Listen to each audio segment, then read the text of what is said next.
First of all, I want to offer a brief disclaimer before beginning this video that my voice may sound a little bit weird because I am currently sick as of recording this. And I also want to offer another brief disclaimer that the air conditioner does have to be on because, as you can tell by my car's thermometer, is 94 degrees. I wanted to showcase an issue that I've been having in my car, which if you tune into my podcast, the iTunes Fan Podcast link below, you will already know this, but the problem is that my infotainment system is acting a little bit funny. So sometimes the volume buttons don't work on my steering wheel. Sometimes the cruise control button on the steering wheel will also not work properly. So that's not that common of an issue though, but the most common issue is that, let's say I turn the car off and then open the door.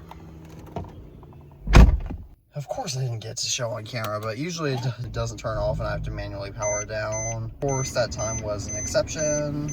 Let's try this again.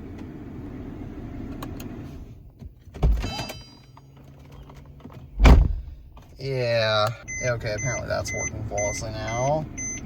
But another issue that I thought I'd showcase, which this has been going on for several months now, is that if I go open my car to its USB port, wherever this USB port is, and try to plug in my phone, as you can tell right here, the phone is not charging. Another issue that we had is that I remember when I was driving one night and all of a sudden one of the speakers sounded like it popped and then the audio immediately started sounding different from that. I've gotten used to that sound now, so I can't really demonstrate it for you because if you didn't know what it sounded like before, you wouldn't really get it. But all these issues combined make us think that it's a blown fuse somewhere, or else possibly a speaker replacement, because this head unit is a lot more powerful in my car than its old one, because this car is from 2014 for reference, so it doesn't have CarPlay built in, so I had to add it in. So this head unit might be a lot more powerful than what the old one was, which is causing some issues. I was going to get it fixed today, but because I'm currently sick, I decided not to, so that I wouldn't expose the mechanics. But yeah, that's in short my car's issue. So as always, thank you all for tuning into this video. I'm the Actions family, and as always, peace out.